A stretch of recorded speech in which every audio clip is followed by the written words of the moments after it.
Fala pessoal, bem-vindo ao canal Sou Mais um Dev.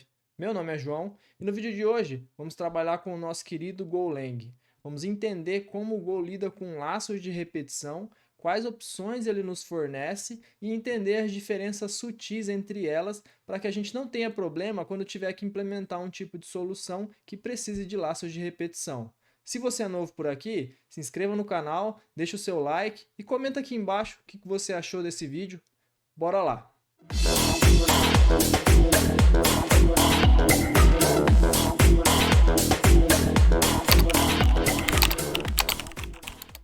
A primeira coisa que a gente precisa saber são quais tipos de laços de repetição o Go nos oferece quando a gente está programando usando essa linguagem.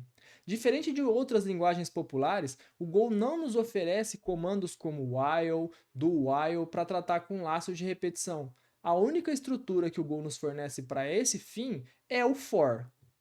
E aí você pode me perguntar, tá, João, mas existem situações que o for não resolve o meu problema. Eu preciso de um loop infinito, eu preciso criar um bloco que fique executando enquanto uma condição for verdadeira, e não iterar sobre uma variável, condicionando ela sim ou não para que o meu laço se encerre.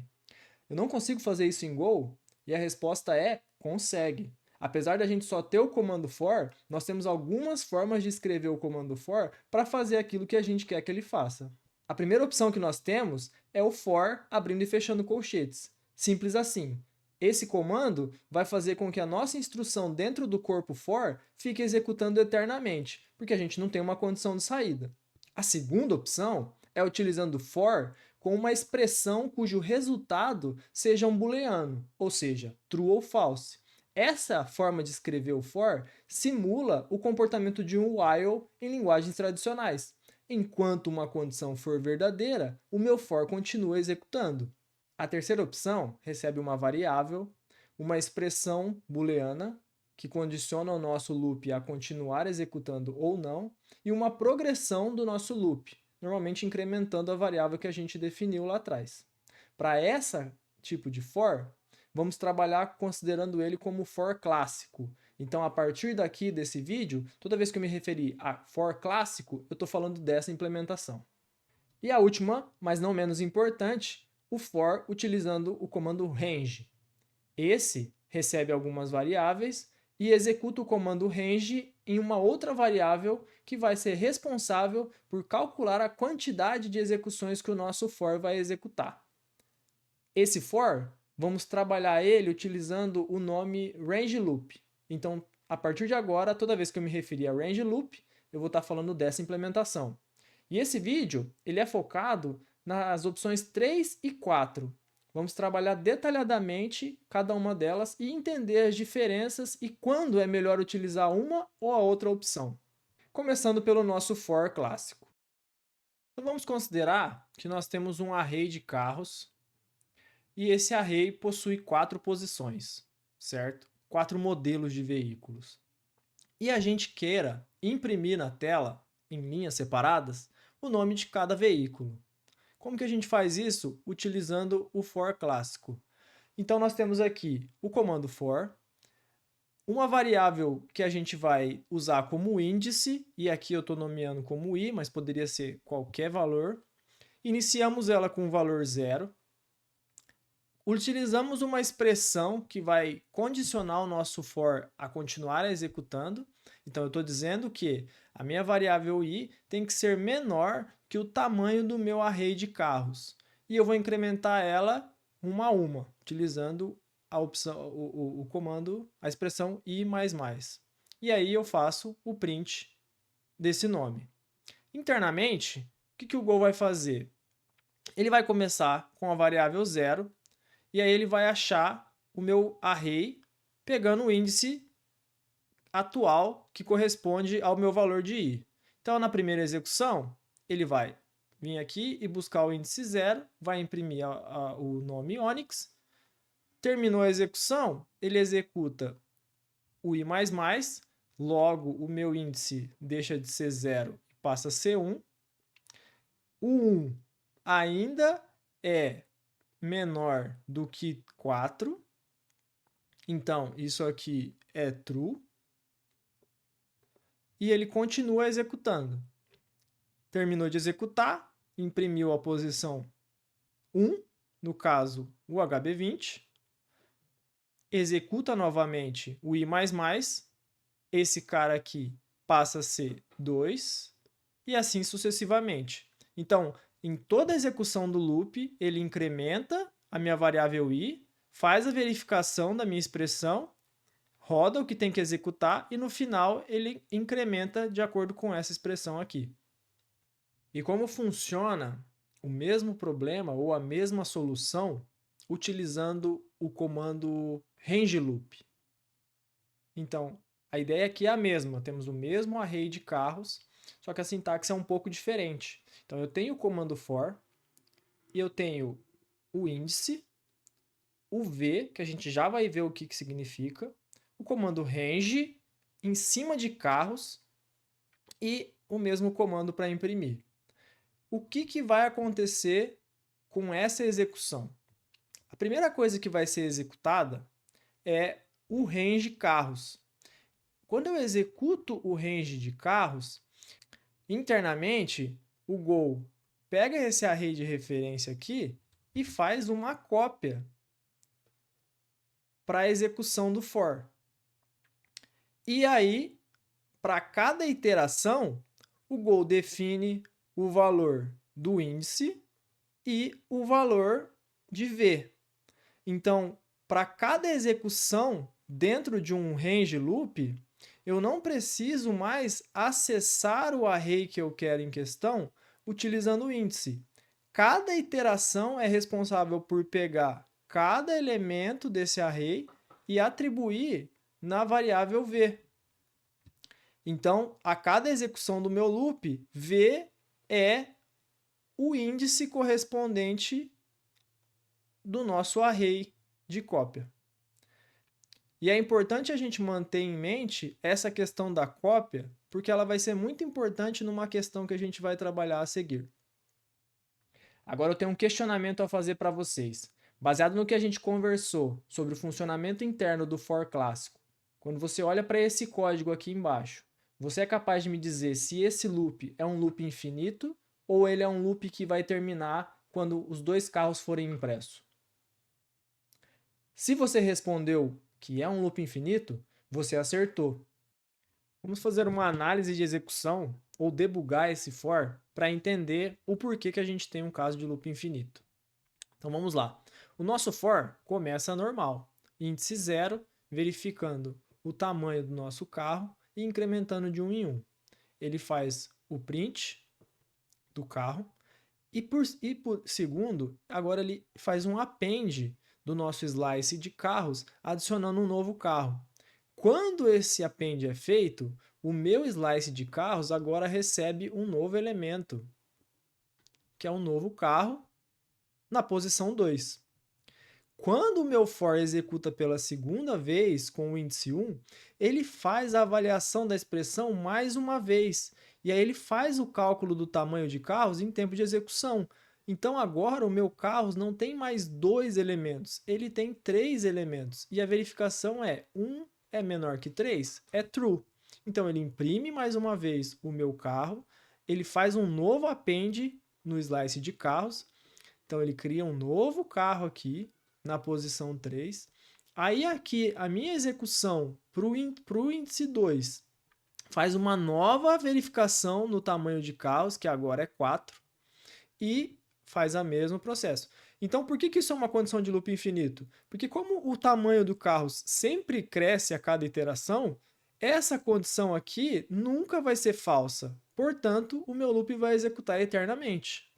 Logo, se o exemplo utilizando o for clássico é um caso de loop infinito, esse também é um loop infinito, certo? Errado. Quando a gente utiliza o range loop no mesmo exemplo, a gente tem um comportamento totalmente diferente. Vamos analisar o porquê disso. Mesmo exemplo, só que ao invés do loop clássico, temos um range loop. Então, o que vai acontecer aqui? Nossa primeira execução é feita, o comando range é executado, ele faz a cópia do carros para ser executado novamente, e começa a execução. Mesma coisa, ele faz a impressão do Onix na tela, faz o append do slice de carros, ele também cria para nós um novo carro na posição 2, só que aquela verificação do tamanho, ela não acontece a cada execução num range loop. Ela só acontece na primeira execução, quando o range faz o processamento do slice de carros. A partir daqui, o nosso for já sabe a quantidade de vezes que ele tem que executar. Então, não interessa se eu estou adicionando elementos dentro do meu slice, e de fato eu estou fazendo a adição desses elementos a cada execução. Só que ela vai parar quando terminar a quantidade inicial que o meu range pegou. No caso aqui, 2. Então eu vou imprimir do Onix e o HB20, eu vou adicionar mais 2 novos casos, porque eu adiciono um a cada execução, só que a partir daqui, o meu loop para de processar. Então eu termino a execução com 4 elementos no meu slice, porém eu só imprimi 2, porque eram os 2 que inicialmente o meu range processou. Vamos discutir também um exemplo muito típico de utilização de laços de repetição. Dessa vez, a gente tem um array de pessoa, que no caso é uma struct, que tem uma variável nome do tipo string. Então, nós temos um array de pessoas que inicia com nomes João e Maria. Dado esse cenário, foi nos solicitado que atualizássemos o nome das pessoas, definindo como novo nome todos os elementos do nosso array. Nossa primeira implementação foi pensando em utilizar range, porque ele é mais simples, ele fica mais bonito no nosso código. Eu não tenho que fazer aquele monte de código verboso, criar um índice, atribuir um valor, definir a progressão. Eu quero fazer isso para todos, então vou utilizar o range. Aí eu escrevi o meu código, fazendo um range loop, e para cada execução eu seto o valor do nome para o novo nome. Quando eu faço a impressão final do meu slice de pessoas, qual que você acha que é o comportamento? Qual que você acha que é o resultado esperado? Ambos os arrays imprimindo novo nome? Esse é o comportamento esperado, correto? Porém, o nosso código tem um bug. Quando fazemos a impressão, nós recebemos João e Maria. Mas como assim? Se a cada execução eu estou definindo o nome aqui. E aqui entra um detalhe importante do range loop, já comentado anteriormente. Quando eu lido com range loop, eu não estou mais trabalhando com o meu slice, o meu array de referência. Eu estou criando uma cópia do meu slice. Então agora eu tenho aqui o meu array, a minha cópia de pessoas para a execução do range loop. Então, quando eu faço o v nome, eu não estou apontando para o João do array de pessoas. Eu estou apontando para o João cópia